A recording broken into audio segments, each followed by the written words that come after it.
Jadi kerajaan surga saat ini adalah sekarang dan masa depan. Dalam pengertian sekarang, itu ditemukan dimanapun kedaulatan Tuhan diterima di hati manusia.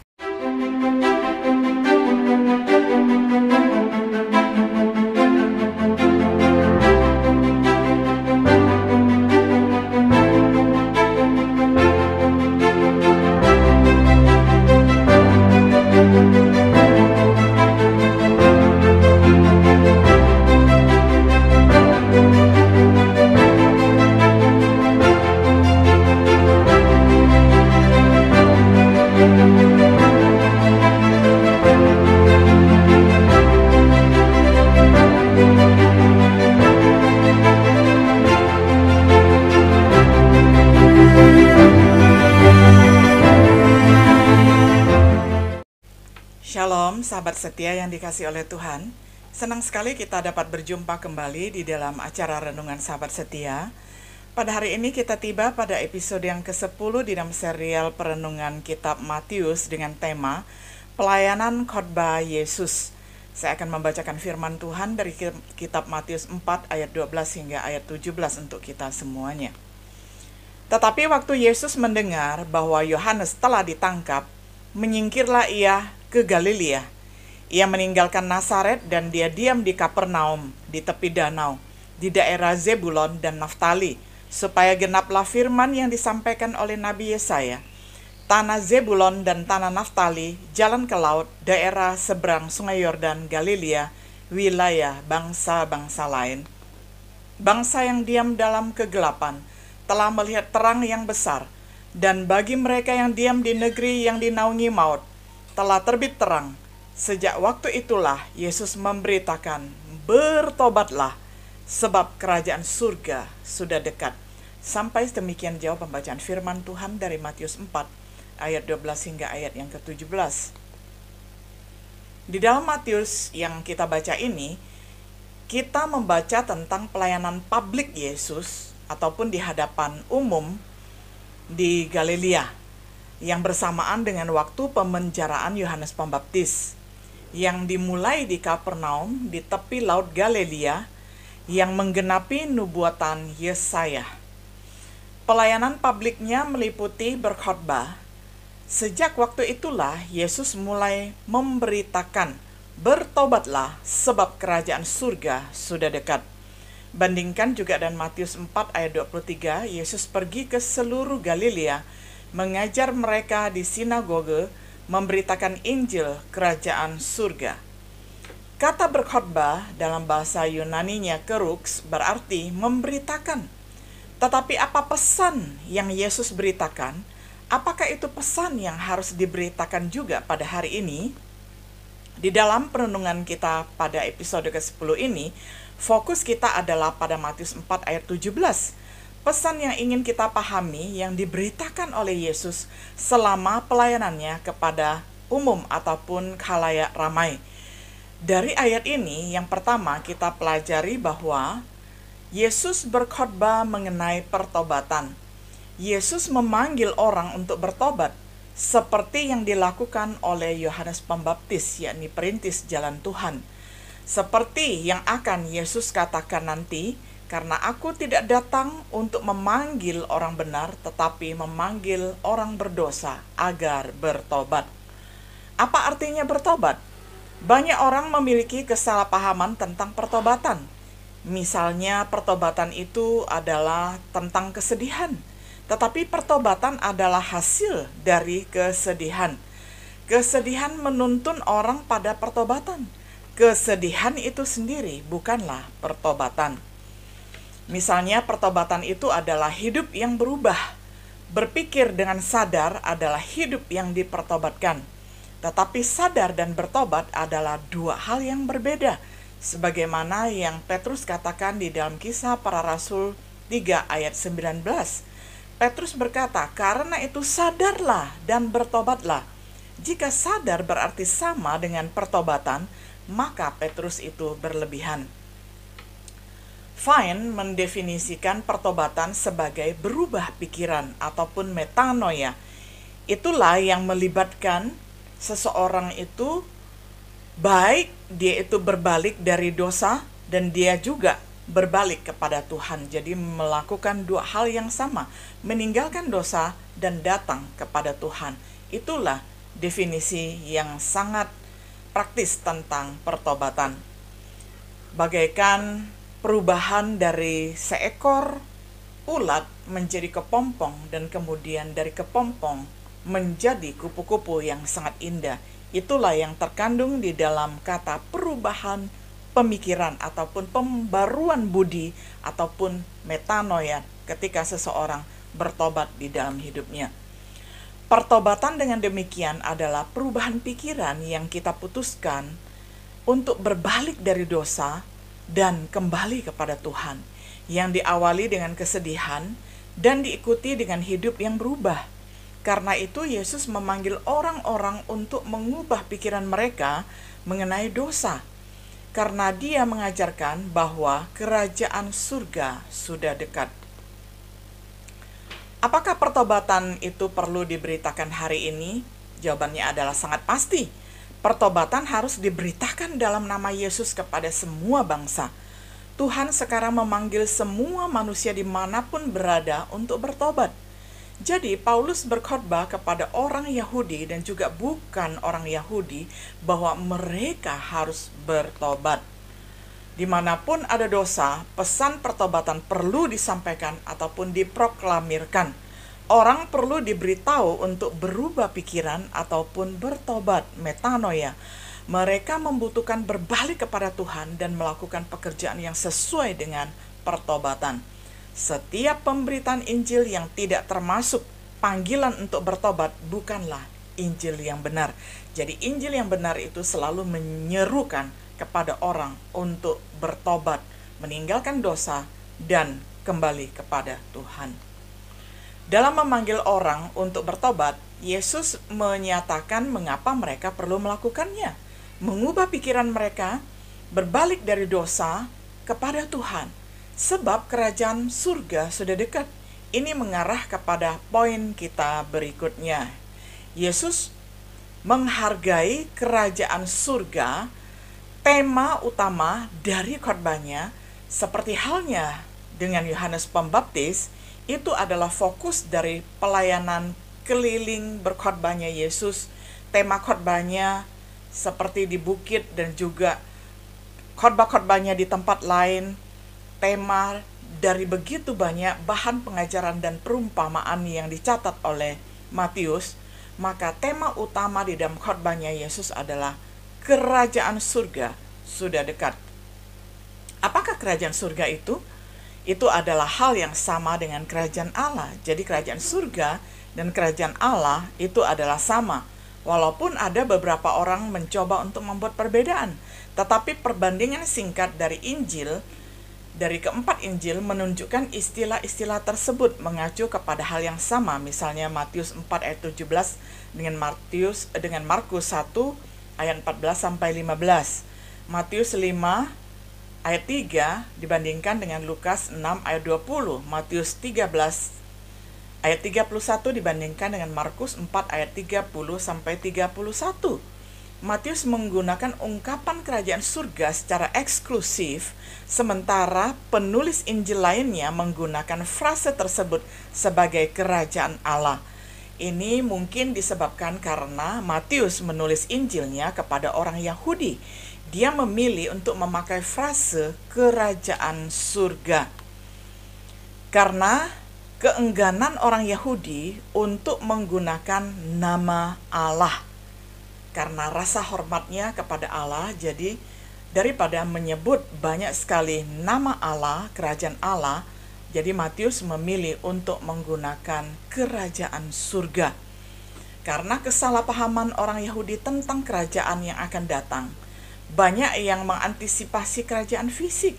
Mereka berpikir itu adalah kerajaan di dunia ini.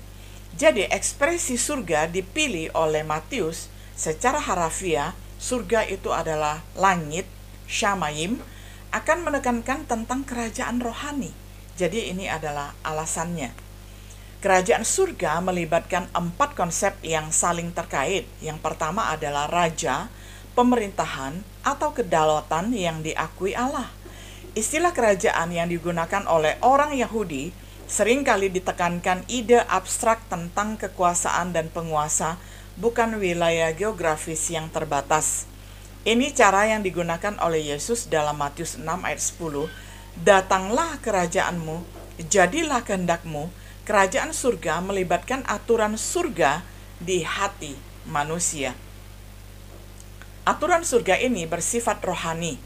Kerajaanku bukan dari dunia ini, kata Tuhan Yesus. Sebab kerajaan Allah bukan soal makanan dan minuman, menurut tulisan Rasul Paulus dalam Roma 14 ayat 17. Wujudnya yang terlihat saat ini adalah dalam bentuk gereja Tuhan, karena gereja adalah komunitas jiwa-jiwa yang di dalam hatinya Tuhan diakui sebagai penguasa. Bahwa gereja merupakan kerajaan Allah di bumi, mengingat bagaimana istilah gereja dan kerajaan digunakan secara bergantian di dalam Matius 16 ayat 18. Komentar yang dibuat untuk mereka yang ada di gereja itu ada di dalam Kolose dan juga 1 Tesalonika. Gambaran tentang orang-orang yang ada di gereja di Asia yang ditulis juga oleh Yohanes 1 Wahyu 1 ayat 4, 6, dan 9. Ia memiliki elemen masa depan dan juga masa kini. Aspek masa depannya dibicarakan oleh Yesus, Paulus, Petrus, masing-masing di dalam tulisannya di dalam Matius 25 ayat 34, 1 Korintus 15 ayat 50, 2 Timotius 4 ayat 18, 2 Petrus 1 ayat 10 sampai 11. Petrus menggambarkan kedatangan keadaan masa depannya di dalam 2 Petrus 3 ayat 10 sampai 13. Jadi kerajaan surga saat ini adalah sekarang dan masa depan.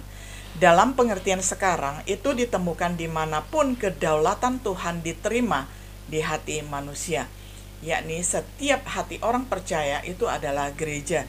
Jadi gereja itu semata-mata bukan gedung gereja, tetapi adalah manusia-manusia, orang-orang percaya kepada Yesus yang bertahta dan berdaulat di hatinya.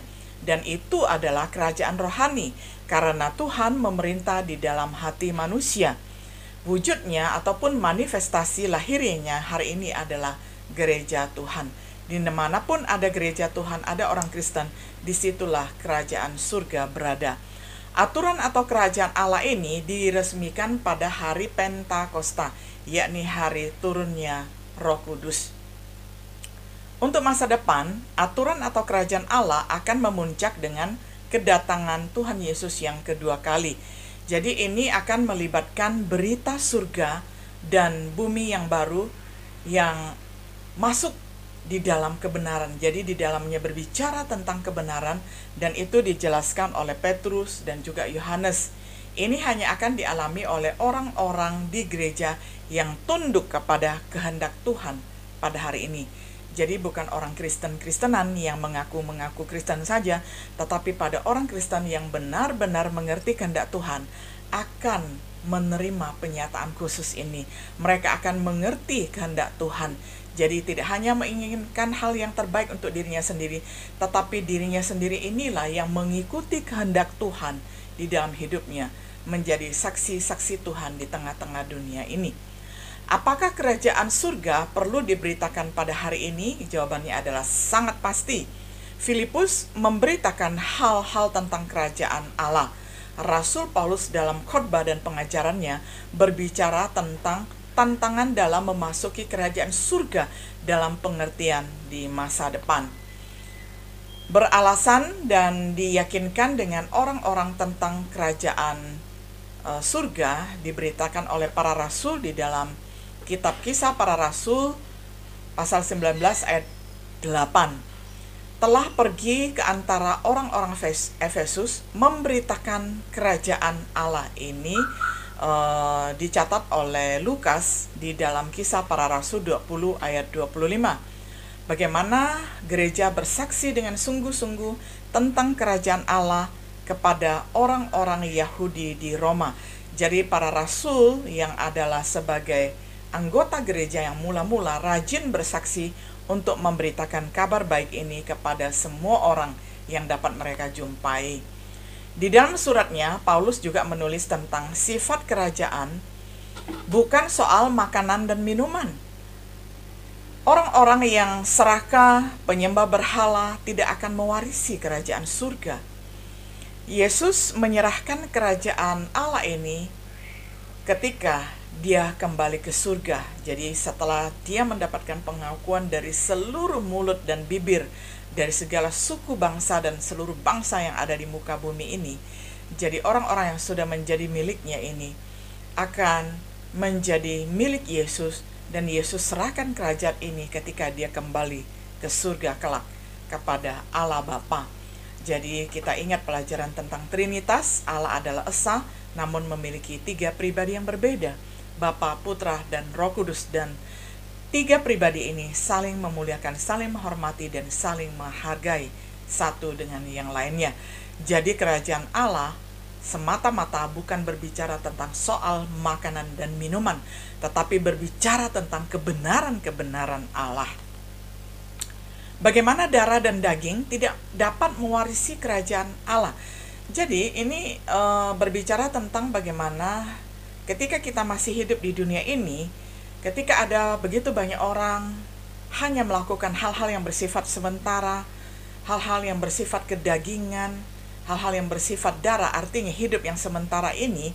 Nah, orang-orang yang seperti itu tidak mewarisi kerajaan Allah, karena kerajaan Allah ini hanya diwariskan kepada orang-orang yang berbicara tentang kebenaran, yang berbicara tentang kehendak Allah. Bagaimana kita sekarang di dalam kerajaan Allah?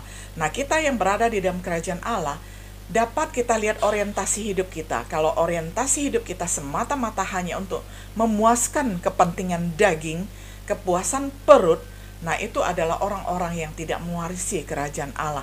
Tetapi jikalau kita yang hidup di dalam kerajaan Allah, karena Yesus bertahta di hati kita, kita melakukan kehendak Allah sebagai otoritas hidup kita, sebagai prioritas hidup kita, kita adalah orang-orang yang sudah hidup bersama-sama dengan Allah di dalam kerajaan Allah.